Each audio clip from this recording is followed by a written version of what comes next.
आज हम सूरदास का जो पद तुम लोगों को मैंने लिखवाया है, जिसकी व्याख्या उसको मैं समझा रही हूँ, तुम लोग अच्छे से इसको सुनोगे।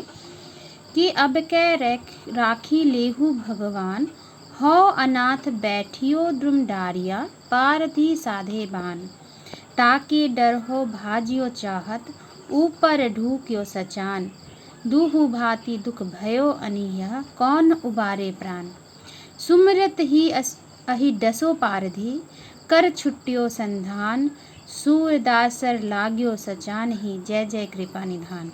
तो यहाँ जो शब्दार्थ दिया गया है, उस शब्दार्थ को तुम लोग सभी लिखोगे कि द्रुम क्या होता है? वृक्ष। डारिया मतलब डाल। पारधी मतलब होता है बहेलिया, जो पक्षियों को मारता है। भाजियो भागना।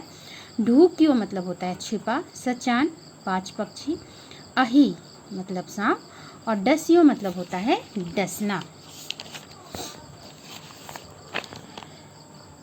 तो पेड़ की डाली पर बैठा एक छोटा सा पक्षी भगवान से निवेदन कर रहा है कि मैं संकटग्रस्त और असहाय हूँ। हे प्रभु, मैं बहुत डरा हुआ हूँ, क्योंकि सामने शिकारी मुझ पर तीर साधे खड़ा है और ऊपर जो है बाज झपट्टा मारने के लिए तैयार है। आगे कुआं और पीछे खाई जैसी स्थिति हो गई है मेरी। और आप ही बताएं कि मुझ अनाथ को इस विकट परिस्थिति में कौन बचाएगा।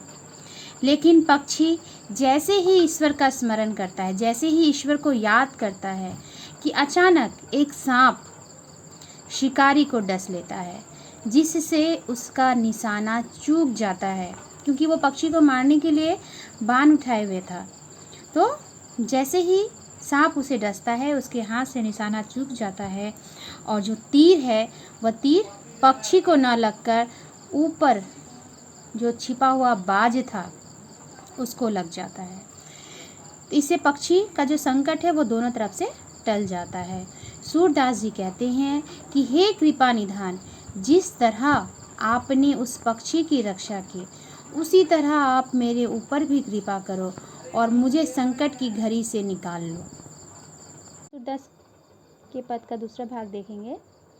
छाड़ी मन हरि बीमखन को संग, जाके संग कुबदी उपजे, परत भजन में भंग, काम क्रोध मद मुह में निसिदिन रहत उमंग, कहा भयो पर पैपान कराए, विष नहीं तपत भुजंग, काग ही कहाँ कपूर खवाए, स्वान नवाए गंग, खग खर को कहाँ अर्गज्जा लेपन, मरकत भूषण अंग, पाहन पतित बान नहीं भेदत, रीतो करत विषंग, सूरदास खल कारी कामरी, चढ़े न दूजो रंग। तो यहाँ हम शब्दार्थ देखेंगे। निशी मतलब होता है लगातार। पय मतलब दूध। भुजंग मतलब विषधर सांप। मरकत पन्ना या मोती। पाहन मतलब पत्थर। निशंग मतलब होता है तरकस, जिसमें हम वान रखते हैं। और खल मतलब होता है दुष्ट। तो इसकी व्याख्या हम देखेंगे। सूरदास जी कहते हैं, हे मेरे मन, तुम ईश्वर की भक्ति से विमुख या दूर रहने वाले लोगों की संगति छोड़ दो। ईश्वर की भक्ति से विमुख रहने वाले लोगों की संगति में रहने से बुरी बुद्धि उत्पन्न होती है। बुरे लोगों के साथ रहेंगे तो हमारी जो बुद्धि है वो भी बुरी हो जाएगी और हमारा जो मन है वो कहीं नहीं लगेगा, ना ही ईश्वर में। भजन ध्यान में बाधा पहुंचती है। जैसे सांप को दूध पिलाने से क्या लाभ है ना, पैपान करान, पैपान मतलब दूध का पान। सांप को दूध पिलाने से क्या लाभ, वह दूध पिलाए जाने पर भी विष का त्याग नहीं करता, अर्थात दूध पिलाए जाने पर भी वह दूध पिलाने वाले को डसना नहीं छोड़ता। उसी तरह दूसरी पंक्ति में कहा गया, कौए को, कौआ जो होता है, उसको कपूर खिलाकर अगर उसका मुंह सुगंधित करने से क्या लाभ, वह फिर भी गंदगी खाकर अपने मुंह को दुर्गंधित कर देता है। यहाँ पे स्वान, स्वान मतलब कुत्ता, कुत्ते को अगर गंगा स्नान कराने से क्या लाभ, गंगा स्नान कराने पर भी उसके शरीर से जो दुर्गंध है वो जाने वाली नहीं। यहाँ पे खर मतलब होता है गधा, गधे के शरीर में अगर चंदन का लेप कर दिया जाए तो और उसके शरीर को क्या करें हम, सुगंधित करने से क्या लाभ, वह क्या है, फिर भी धूल में लोटपोट करेगा ही। मरकत बंदर, उसी तरह बंदर का उदाहरण यहाँ दिया गया है कि बंदर के शरीर में अगर वस्त्र और गहना पहनाने से क्या लाभ, पहना दिया जाए लेकिन पीछे वो क्या करेगा, गहनों को तोड़ फोड़ कर फेंकेगा ही। उसी प्रकार हाथी को अगर नदी में स्नान कराकर पवित्र करने से क्या लाभ, वो क्या करेगा, कुछ देर पश्चात पीछे अपनी सूंड से मस्तक या शरीर पर धूल डालेगा, क्योंकि यह उसकी प्रवृत्ति है। जितना लोग हैं जिनके बारे में यहाँ बताया गया है उदाहरण देके, सभी की प्रवृत्ति वही है ना। जो जैसा है अगर उसको हम सुधारने की कोशिश करेंगे तो सुधरेगा नहीं। उसी तरह वो वैसे हैं जैसे कि पत्थर पर वाहन चलाते चलाते कोई चाहे अपना तरकस खाली क्यों ना कर दे, पर पत्थर में छेद जिस प्रकार नहीं हो सकता, उसी प्रकार अगर हम दुष्ट को सुधारने के लिए उसे चाहे लाख उपदेश ही क्यों ना दे दें, उस पर कोई प्रभाव नहीं पड़ता। अंत में सूरदास जी कहते हैं कि दुष्ट व्यक्ति का स्वभाव कैसा होता है, काले कंबल की तरह होता है। जिस प्रकार काले कंबल पर दूसरा रंग नहीं चढ़ता, उसी प्रकार दुष्ट पर अच्छी शिक्षा का भी कोई प्रभाव नहीं पड़ता है।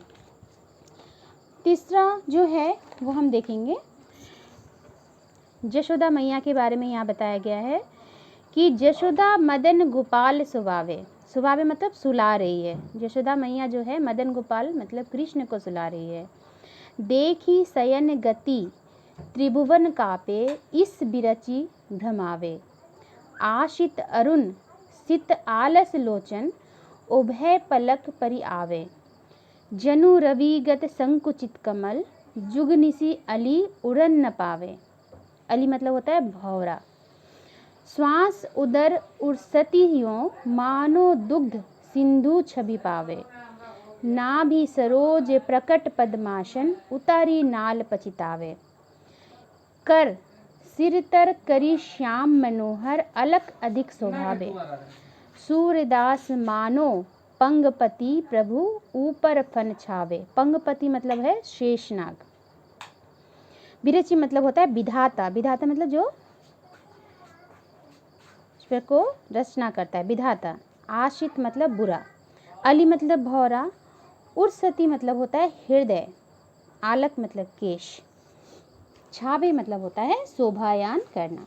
तो तीसरी पंक्ति का व्याख्या हम यहाँ देखेंगे कि माता यशोदा जो है वो मदन गोपाल मतलब कृष्ण को सुला रही है, किंतु उनके शयन की रीति, सोने के तरीके को देखकर भगवान अगर सो जाएं तो क्या होता है, प्रलय आ जाता है। तो भगवान के सोने पर तो प्रलय हो जाता है, यह समझकर तीनों लोक जो है वो भय से कांप रहा है। शंकर और ब्रह्मा जी भी भ्रम में पड़ गए हैं कि प्रभु क्या सचमुच सो रहे हैं। अगर प्रभु सो जाएंगे तो क्या होगा, पूरा संसार में प्रलय आ जाएगा। सोने की चेष्टा कर रहे हैं वो। काले, कुछ लाल और तथा श्वेत। जब हमें नींद आती है तो हमारी आंखें क्या हो जाती है, लाल हो जाती है। तो काला है आंख की पुतलियाँ, कुछ लाल तथा श्वेत नेत्रों में आलस आ गया है। उनकी दोनों पलकें बंद हो रही है। ऐसा लग रहा है कि मानो सूर्यास्त होने पर दो कमल संकुचित मतलब बंद हो रही है, जिससे उनमें बैठे भंवरे रात्रि में उड़ नहीं पाते, क्योंकि वो क्या करते हैं, वहीं पे फूल का रस लेने के लिए भंवरा वहाँ जाता है, और लालच में जब सूर्यास्त हो जाता है तो धीरे धीरे रात में क्या है, कमल की जो पंखुड़ियाँ हैं वो सिकुड़ जाती है और काले भंवरे उसी में फंस जाते हैं। तो उनकी आंखों को देखकर वैसा ही लग रहा है।